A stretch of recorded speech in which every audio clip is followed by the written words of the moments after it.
Welcome to Shawn and Carter Have a Podcast. My name is Shawn. I'm Carter. And Carter, I'm wondering, since it's our film topic of the week, which we'll talk about at the end of the show, have you ever suffered from insomnia? Constantly. It's a huge problem in my life. I don't want to talk a lot about it. I have a lot of problems falling asleep just about every night. Yeah. I don't typically find myself awake in the middle of the night not able to sleep. But my wife, it's like you turn out the light and she's asleep. And I will lay there for 15 minutes at least. I have a lot of sleep-related problems, so I'm probably not the best person to talk about it. I think we have a couple listeners who also have sleep-related problems. I commented something on something Ron said, and he said how much he hates sleep because it's time he could be being productive instead, which is kind of the way that I feel about sleep. Well, that's just crazy. I like sleeping. I have frequent problems going to sleep. I wake up in my sleep. I have a lot of nightmares. Sleep's not great. Although specifically insomnia, everyone, probably one day out of every week, I will not be able to go to sleep. And that's when I, do my Marble Hornets research. And, try and figure out what the codes are. And I'm really bad at it, so it's just like I have my scribbles on paper and, You probably look like Alex scribbling away operator symbols. Yeah. Yeah, no, Ron tweeted something about the newer To the Ark video about Origins, and I was like, oh, maybe that is related to the numbers or to the dates. I said numbers, but to the dates in entry 37. Right. I can't help but ever say entry.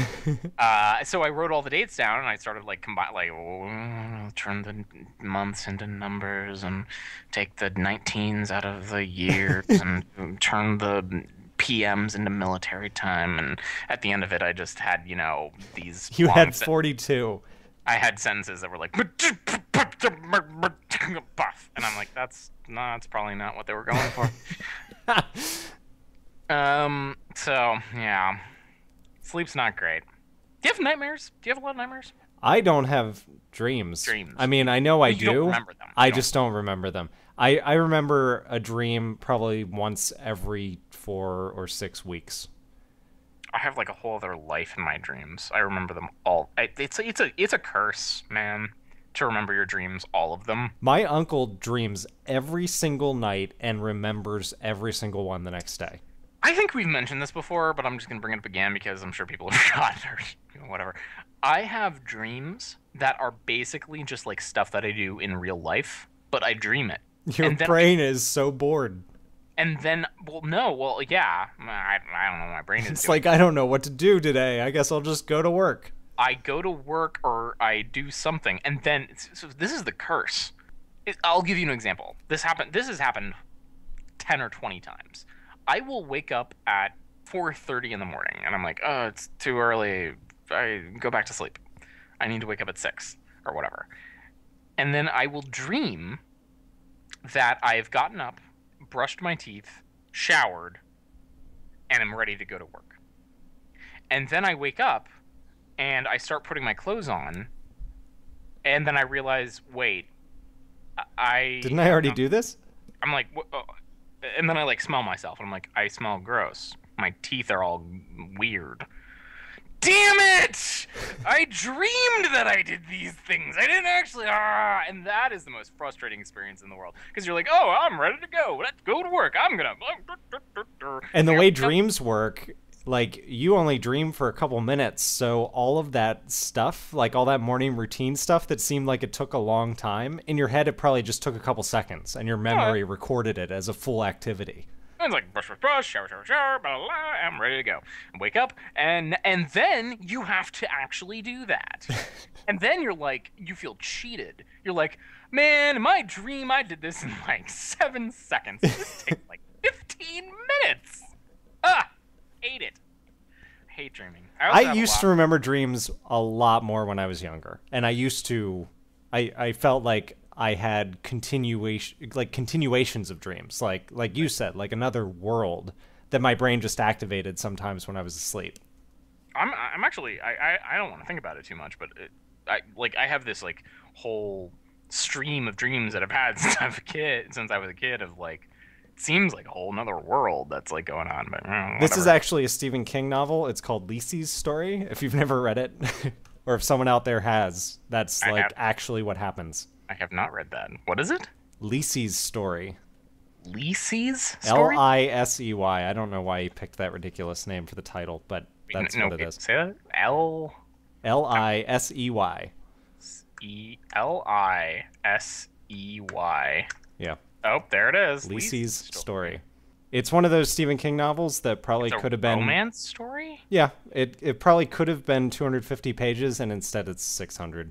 He's really bad at that. Yeah, that's the Stephen King curse. He comes up with a good story, but he tells it for 2 times the length of what he should have. It's like our podcast. I don't know what you're talking about. So what's the first topic? So our first topic this week, so we got follow-up. Got a lot of follow-up-y, shorter topics this week. We have no main topic, like we did last week. And we're gonna start with Mr. D.B. Moulton. We're gonna start with our fan criticism. Dave's been on the podcast. Yeah. More than a fan. It's a friend. He's a podcast brother. So I'm gonna read a comment that he left on the YouTube of our Memento discussion, and then we're going to talk about it. So here's the comment. Greatly dislike Memento. That's first sentence. I found it to be overly self-explanatory and something that was created to shock the sheep that are the pop culture moviegoers, just like Inception. If you want to watch a good movie with quote whoa unquote factor, watch Primer. Immensely superior. Period. Done. That's all that needed to be said, right? That's all he said. That's all he did. You replied to him directly on the YouTube though, and you basically said that you didn't really like Primer, and why didn't you like? I don't even know what this movie is. I looked it up on YouTube, and it looks like a pretentious student film that was made for like $8. But well, you're about right on that. My issue, and I guess we'll get into a wider discussion on criticism here. Sure. My issue is that when I think of, I like to consider myself a film critic because I've seen enough that I feel like I can call myself that. And when I see a movie that I understand would be a good film for the populace, like anyone, the general moviegoer, whoever that person is, the person that the Rotten Tomatoes score is aimed at, like the percentage of reviews who feel this is a movie that you should see regardless of how good or bad it is, like you should see it. That would be the movie that I would always recommend. So if I'm thinking about like a mind bender of a movie that has to do with this kind of personality thing, I'm going to recommend Memento. And I don't know why he went to Primer, because that is a time travel movie, but I would never recommend Primer to the standard moviegoer. I would recommend it to someone like you, even if you think it might be pretentious, which it might be, but I would recommend it to like the niche film person. I would never tell my parents to watch Primer. I would tell them to watch Memento, and they have, and they liked it. Right, and like you said, we're going to sort of break this open into a wider conversation. Like,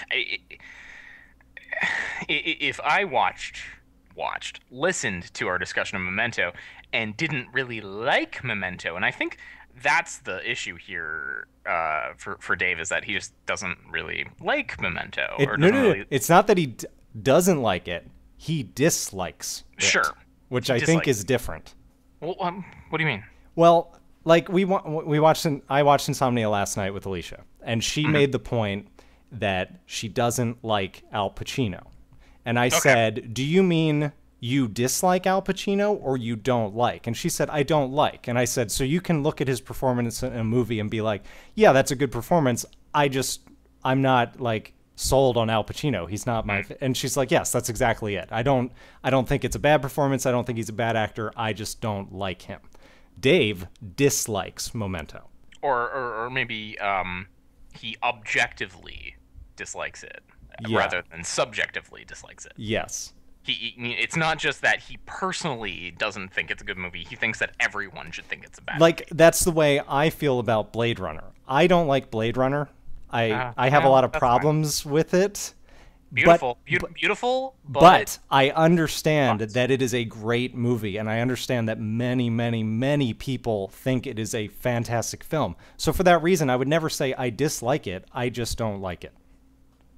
I don't like it. Dave doesn't like it, right? But like personally, you don't like it, but you can see that it has merit. Plenty of it. It has value. Or you don't find it entertaining. Right.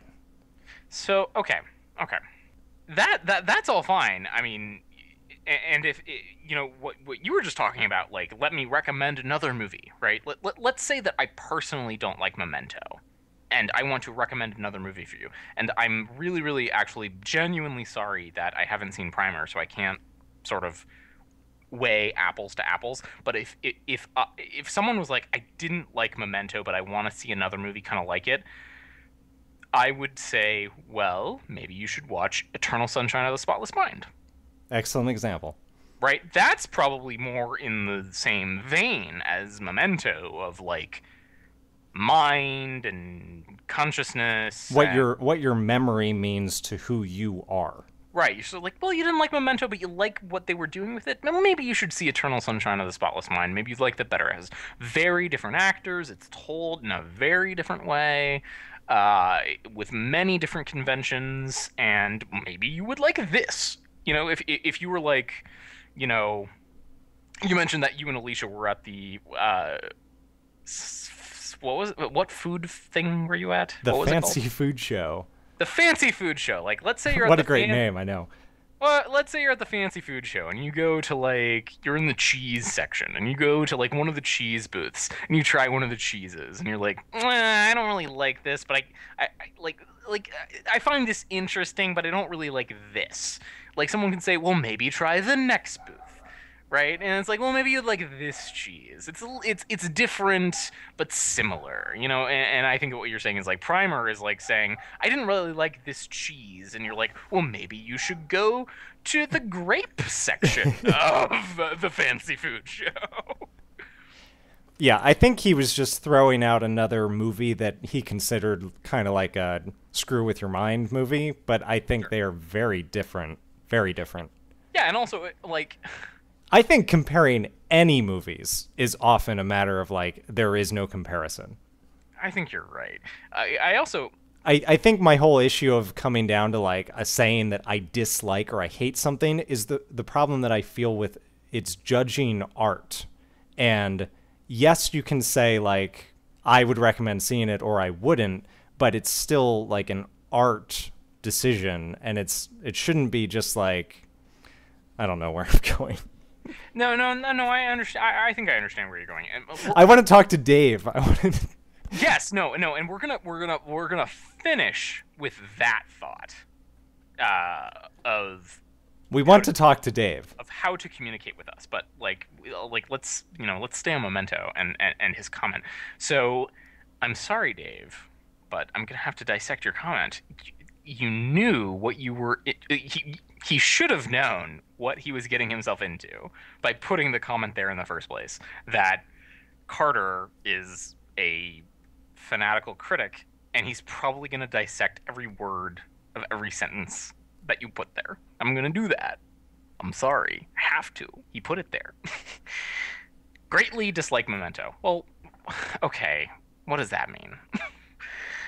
He's expressing his opinion. Fine. If he didn't like Memento, he could have just said, greatly dislike Memento, period, push the post comment. Done. But he decided he was going to put more. Oh, Dave. I found it to be overly self-explanatory. Okay. Do you know what he means by overly self-explanatory? What do you think he means by that? I don't know, but the term overly self-explanatory? is overly self-explanatory. I guess. I can think of two things. One, that the plot itself has too many hooks to get us to understand what's happening, right? Like the story. Well, not sorry, not the story, but the.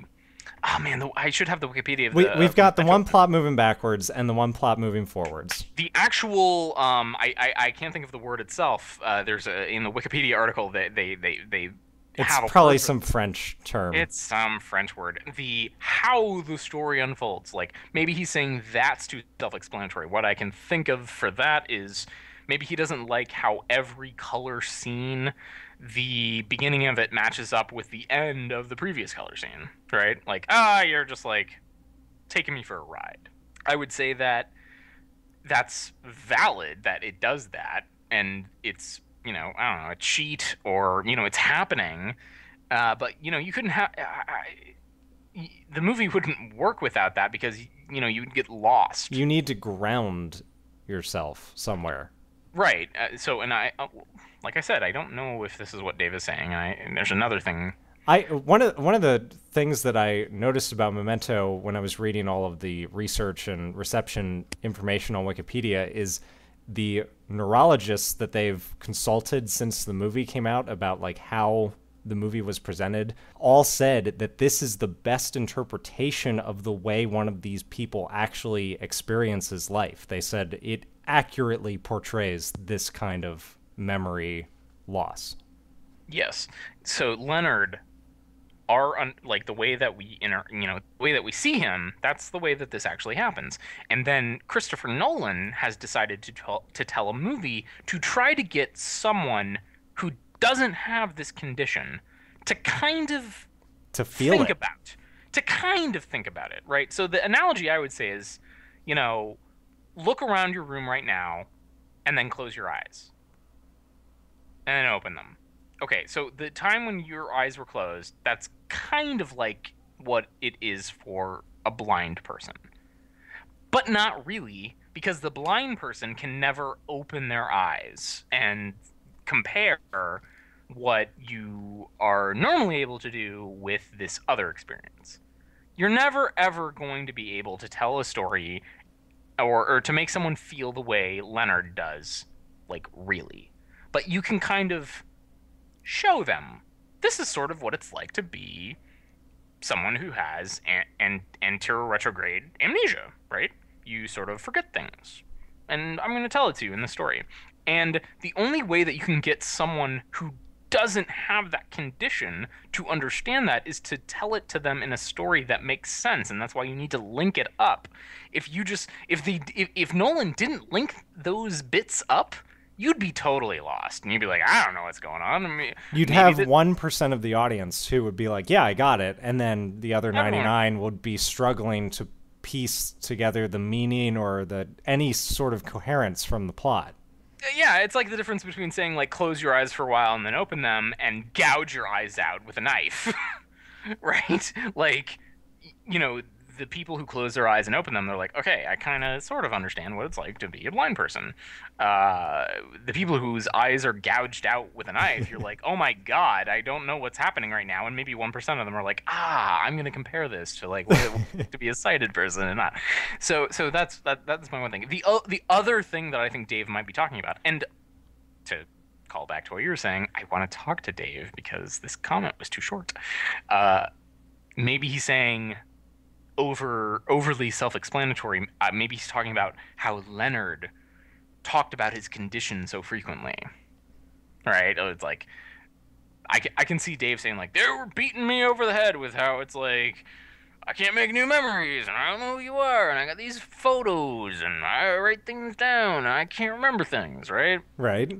But that was kind of the point of the movie, so... Yeah, that was the point. That was just the way he acted. Like, that is the way that character would act, hopefully. So if you found that annoying, then you're just saying, like, it wasn't overly self-explanatory. You just didn't like a movie about someone who couldn't make new memories. Which is also possible. Which is fine. No, that's fine. You're like, but like, then This is kind of like when I talk about people who hate on Apple. It's like, well, that's fine, but just say like what you actually mean. Don't just say it was overly self-explanatory. Okay. And then he says this. We should try and get Dave on the podcast. Dave should record video responses like he says he's going to. Dave. Okay, so it was overly self-explanatory and something that was created to shock the sheep that are the pop culture moviegoers. Just like Inception. Just like Inception. If you want to watch a good movie... So apparently he doesn't like Inception either. Oh, so well, I think he probably just doesn't like Christopher Nolan movies. And Dave, we're going to talk about I wonder what he thinks of Batman. Oh, man. Gotta get him on the podcast. If you want to watch a good movie, which means that Memento was a bad movie, a good movie with whoa factor. These are so, like, weasel words, Dave. Like, come on. Watch Primer. Immensely superior. Weasel. I don't even know. I am not even sure how to break into this, but what I think he's saying is that Inception 2, Memento is all flash with no content, right? Yeah, I think that's what he means. Shock the sheep. Man, I just need him to unpack this. Like, it's so hard to even... The first part, I genuinely... If he would have just left that, we probably wouldn't have been questioning it. We would have been like, he disliked this movie. Oh, I guess Dave didn't like this movie. Right. He didn't like this movie, but he wanted to, like, say something about it. And what I want him to do is actually say something about it. It's hard for me to understand what he means. The reason we're talking about this is because this goes beyond Dave. This is for all of you.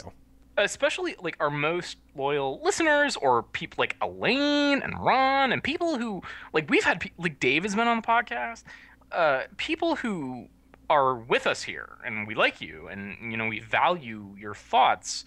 Please. You need to express them better. Don't leave a 200-character comment like this.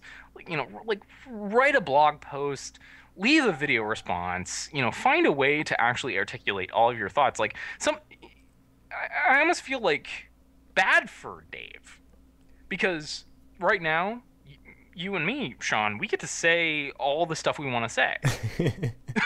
Right? And we can, like, mess up and say, oh, no, but okay, I didn't mean that, and go back and like this and that, and then, you know, you can say something, and then I can say something, and then, like, we can get all of our thoughts out. And we have, like, infinite time. I mean, you know, we try to keep these shows as short as we can. But, like, we get all of the space that we want, and Dave just gets 200 characters or 240 characters, whatever YouTube lets you do. Like, oh, Dave, please, like, avail yourself of other media. And if someone like Dave or Ron or whoever, like, has an agreeing or a disagreeing point, and, like, records a video response or writes a blog post or whatever and tweets at us, or, oh, you know what? We have an email address that I do have on my phone, shawnandcarter@gmail.com. Like, if you don't have a Tumblr and you don't have the ability to record a video response and you desperately want to get a longer form message to us, you can send it to shawnandcarter@gmail.com. Please do that so that you can get your point across to us. So that we don't attack you at the top of the show. Or so that we understand you. Because, like, I don't think we can even dig into what Dave was saying in the second part of his post, because it's so, like... We don't know what it means. I don't know what you mean.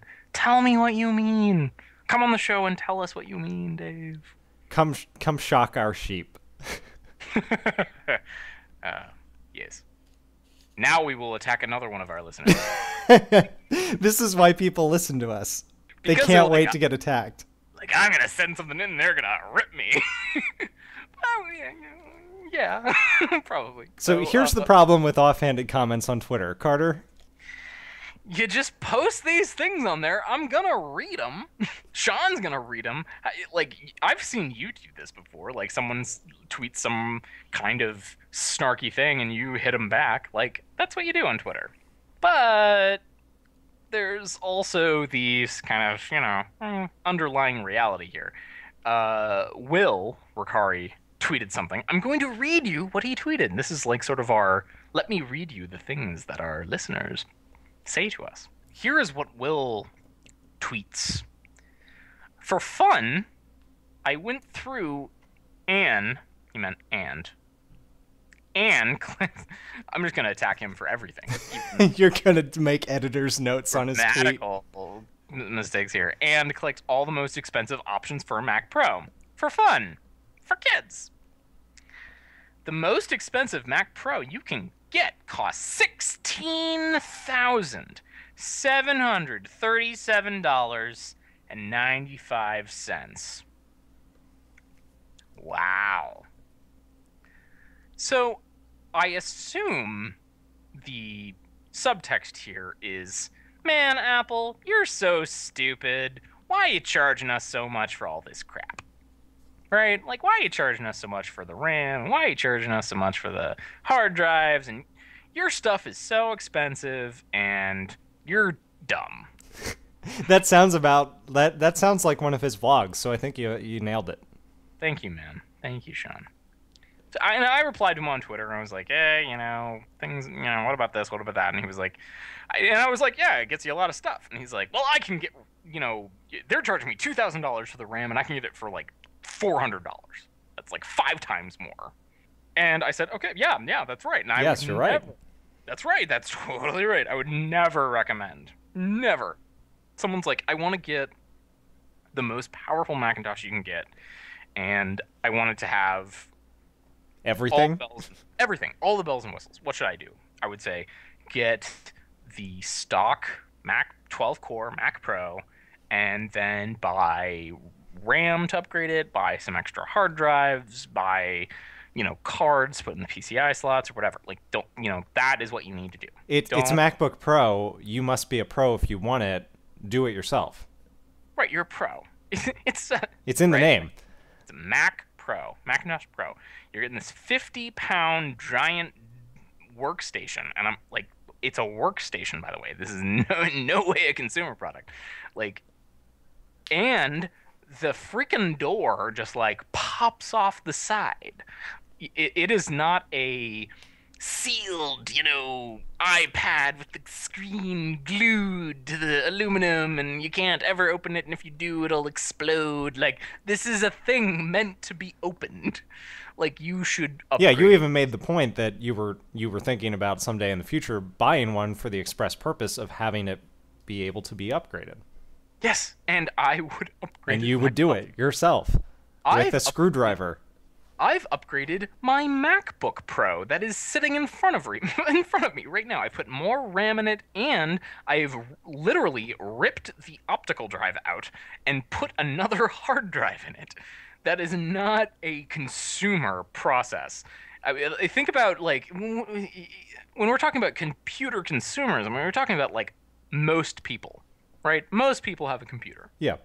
Are most people ripping out the turbo drive of their car and putting in a whole new part of the engine? Are most people replacing the, Freon in their air conditioner? Are most people are most people like ripping out the electrical components in their house? The answer to all of those questions is no, but my dad does. Yeah, an expert, a pro. That's my dad, to a T. Your dad's a pro. You're to a good approximation, your dad does not exist. These people are a vanishingly small percent of the population, right? So, like, these people don't exist. Like, why should any company that addresses the larger market care about this vanishingly small number of people? Well, clearly they don't. And hey, guess what? I don't. So I had this whole point, which I'm going to make, about why the Mac Pro is so expensive. But Shawn is smarter than I am and asked me, well, like, what if you tried to get the same thing from Dell? How much would that cost? And I was like, I have no idea. Yeah, So I was like, you can go to any configurable computer page and just start plugging in the most expensive components, and every time you'll end up with some astronomical figure. Like, that's just the way it's gonna happen. It doesn't have to be Apple. right, and I think I bet my point applies to Dell too, but I get this we get this extra attack on Will.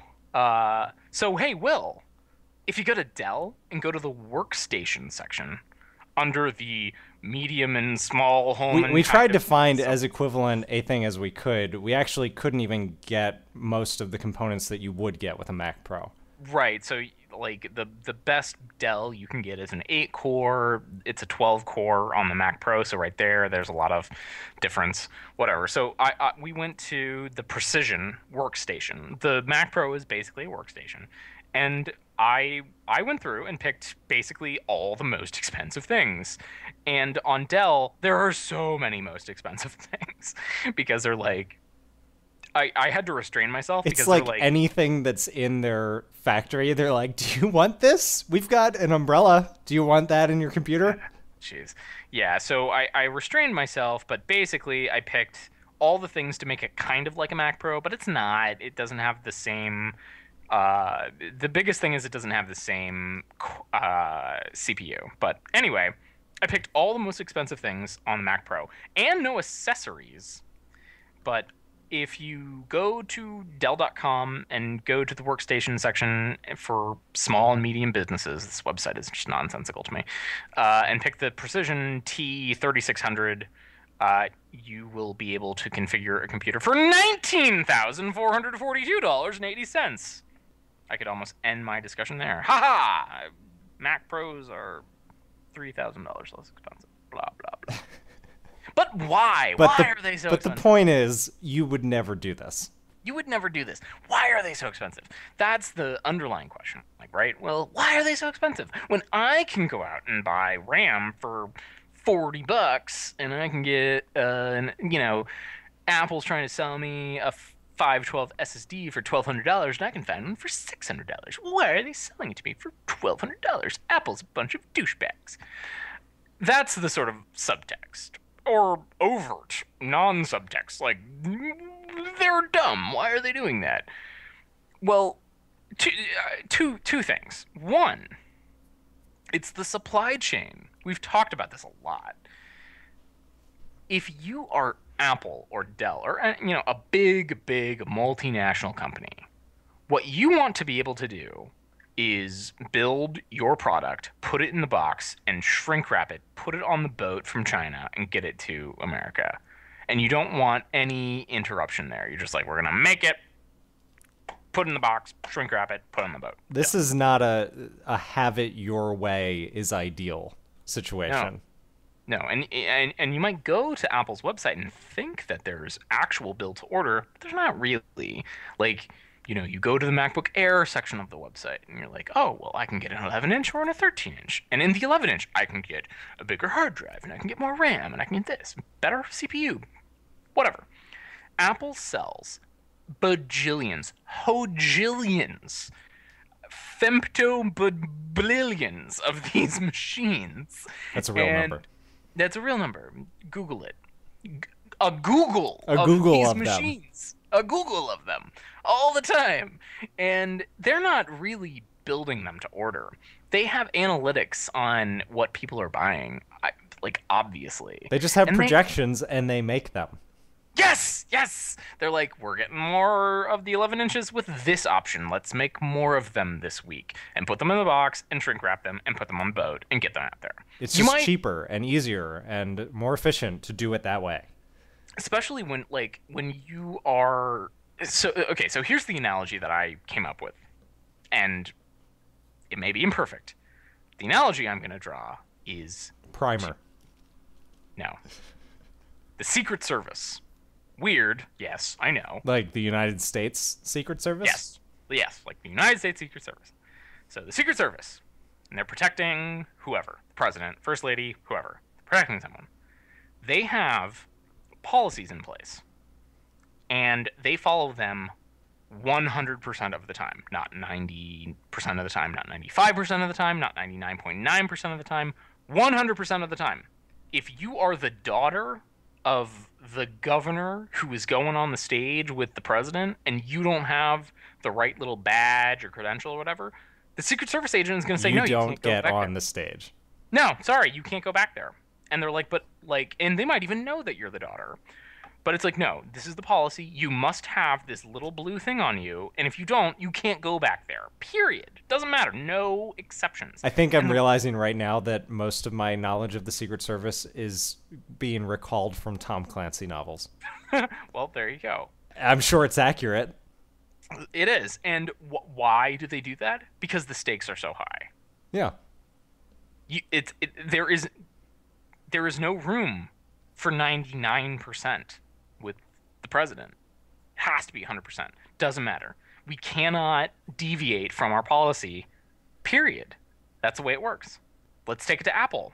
You're dealing with a supply chain worth tens of billions of dollars that you are trying to extract as much value out of as possible. There's no room for error. You can't say, like, oh, well, we'll do this. Like, no, it has to be like one. Oh, look, Eileen J. from Wisconsin just ordered a custom MacBook Pro with these. Yeah, they're not They're coming in those, like one at a time. They're not building those. They're setting up a system that they can kind of tweak along the edges, and it's going to deliver most of their stuff. But guess what? They don't sell a lot of Mac Pros. They sell tiny amounts of them. You know, 500,000 a year or something, like, which is a lot, and that means they have to have a separate system. There's cost right there. They have to have a totally separate system to make these things. Here's where we are to the like build your own burger ticket. Like this is one at a time because of the configurations. Because there's so many of them. So right away, like there's I would imagine a lot of the cost or some amount of the cost of those options are because we can't use the system that we have spent at this point over decades, trillions of dollars building. We can't use that system. We got to use a different system. And, you know, we got to have different people. Which is one of the many reasons that people are expecting the Mac Pro to go away. Yeah, it's a so different expensive. beast. It's so expensive. It's so expensive. And it doesn't fit in with their supply chain. So they're like, we got to do this totally separate thing. We got to, like, build this thing to order. You know, this is crazy. So right there, that is one reason why components, which you can buy cheaper, I mean, it has nothing to do with the components, right? Like, it has nothing to do with the price of the RAM. It has everything to do with the fact that one more build-to-order Mac Pro is so much more expensive for Apple than any of their other products because they have to do everything differently and put it on the boat and get it to America. And then separately, my much shorter thought on this is Apple doesn't want to make these things for you.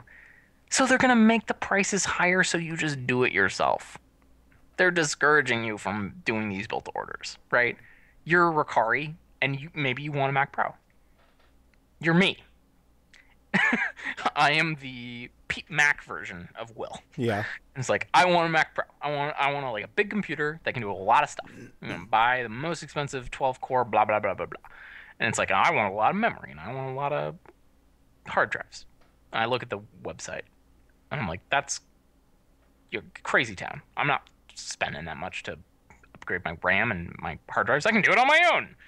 And I'm just going to buy the stock version. And Mac is like, thank you. I pulled the wool over you, Apple. I'm going to buy the cheap thing, and you're not going to get my money. And yeah, they're like, yep, thank you. Now we don't have to fulfill your crazy needs separately. You just do it on your own, and you think that you fooled us, and we didn't have to. And would you like an iPad with that?